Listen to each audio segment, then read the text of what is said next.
আসসালামু আলাইকুম। তৈরি করে দেখাবো ভাপা পুলি পিঠা। এই পিঠাটা তৈরি করতে খুব বেশি উপকরণ লাগবে না। মাত্র ৩টি উপকরণে এই মজার পিঠাটা তৈরি করতে পারবেন। আর এই পিঠাটা চালের গুঁড়ি কিংবা সুজি যে কোনোটাই দিয়ে তৈরি করা যাবে। আমি আজ সুজি দিয়ে তৈরি করে দেখাবো। আর এই পিঠাটিও খেতে অনেক ভালো লাগে। আপনারা একবার হলেও ট্রাই করে দেখবেন। আশা করছি আপনাদের কাছেও অনেক ভালো লাগবে। প্রথমে পিঠার পুরটা তৈরি করে নেব। এর জন্য চুলায় একটি পাত্র বসিয়ে দিয়ে দিচ্ছি হাফ কাপ খেজুর গুড় এবং সেই সাথে দিচ্ছি ১ কাপ কোরানো নারিকেল। এখন চুলার মিডিয়াম আছে এটাকে অনবরত নেড়ে চেড়ে জাল করে নেব। কিছুক্ষণ পরে গুড় এবং নারকেল থেকে পানি বেরিয়ে আসবে। এখন পানিটাকে শুকিয়ে আসা পর্যন্ত এভাবে নেড়ে চেড়ে নেব। আর এই পুরটা একদম কম সময়ে তৈরি করা যায়। দেখতেই পাচ্ছেন এর গায়ের অতিরিক্ত পানিটা টেনে এসেছে। এখন চুলাটাকে বন্ধ করে নামিয়ে নেব। আর ঠান্ডা হলে এটা আরও কিছুটা ঝরঝরে হবে। এখন পিঠার ডোটা তৈরি করে নেব।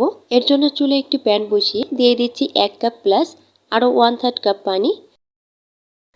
দিচ্ছি সামান্য লবণ এবং সেই সাথে দিচ্ছি ৩ টেবিল চামচ চিনি।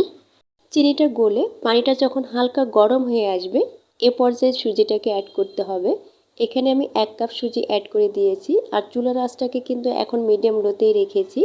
আর সুজিটা দেওয়ার সঙ্গে সঙ্গে এটাকে অনবরত নাড়তে থাকতে হবে। আর নাড়তে নাড়তে এটাকে একটা ডোয়ের পর্যায়ে আনতে হবে। আর অল্প কিছুক্ষণের মধ্যেই দেখতে পাচ্ছেন সুজিটা একটা ডোয়ের ফর্মে চলে এসেছে। আর এই শেষের পর্যায়ে এসে দিয়ে দিচ্ছি ১ চামচ ঘি। আর এই সামান্য ঘি দেওয়ার কারণে পিঠার টেস্টটা অনেক ভালো আসবে। এখন নেড়ে চেড়ে মিশিয়ে তারপরে চুলাটাকে বন্ধ করে নামিয়ে নেব। ডোটাকে একটা পাত্রে উঠিয়ে নিয়েছি। হাতে সামান্য তেল অথবা ঘি মেখে ডোটাকে ভালো করে মথে নিতে হবে। এতে করে ডোটা অনেক সফট এবং সুন্দর হবে। সম্পূর্ণ ডোটাকে সমান ২ ভাগে ভাগ করে নিয়েছি। একটি ভাগ দিয়ে পিঠাটা তৈরি করে দেখাবো। আর যেহেতু আমাদের ডোটা সুজি দিয়ে তৈরি করা তাই এটাকে হালকা হাতে বেলে নিতে হবে। আর রুটিটাকে অবশ্যই মোটা করে বেলে নিতে হবে। আমি রুটিটাকে কিছুটা লম্বাটে করে বেলে নিয়েছি। আর পুরুত্বটাও দেখিয়ে দিচ্ছি। এখন রুটির ২ সাইডের অসমান টুকরো কেটে নিচ্ছি।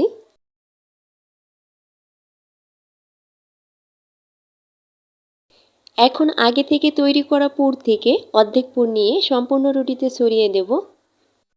পুরটা সম্পূর্ণ রুটিতে ছড়িয়ে নেওয়ার পর এটাকে রোল করে নেব। আর এই কাজটা একটু হালকা হাতে চেপে চেপে করতে হবে। এতে করে পিঠাটা অনেক সুন্দর হবে। আর মাথার অংশটাকে ফাঁকা রেখেছি রোলটাকে সিল করার জন্য। আর হালকা হাতে চেপে নিলেই পিঠাটা সুন্দরভাবে সিল্ক হয়ে যাবে। পানি দেওয়ার প্রয়োজন হবে না, যেহেতু পিঠাটা আমরা ভাপে তৈরি করব। এভাবে আমি বাকি পিঠাটাকেও রেডি করে নিয়েছি। এখন পিঠাগুলোকে ভাপে বসিয়ে দেব। চুলায় একটা পাতিলে কিছুটা পানি দিয়ে পানিটাকে গরম করে নিয়েছি। এর উপরে একটা স্ট্রেনার বসিয়ে একটা নেটের কাপড় ভিজিয়ে নিয়ে তার উপরে পিঠাগুলোকে দিয়ে দিয়েছি। এখন মিডিয়াম লো আছে ঢেকে রাখবো ২০ মিনিটের জন্য। ফিরে আসলাম ২০ মিনিট পর। আর পিঠাগুলো হয়েছে কিনা এটা বোঝার উপায় হলো এর গাটা যখন শক্ত হয়ে আসবে তখনই বুঝতে পাবেন এটা একদম রেডি। আর পিঠাটাকে চুলা থেকে নামানোর পর সম্পূর্ণ ঠান্ডা হয়ে আসলে আপনার পছন্দ মতো এটাকে কেটে নিতে পারবেন।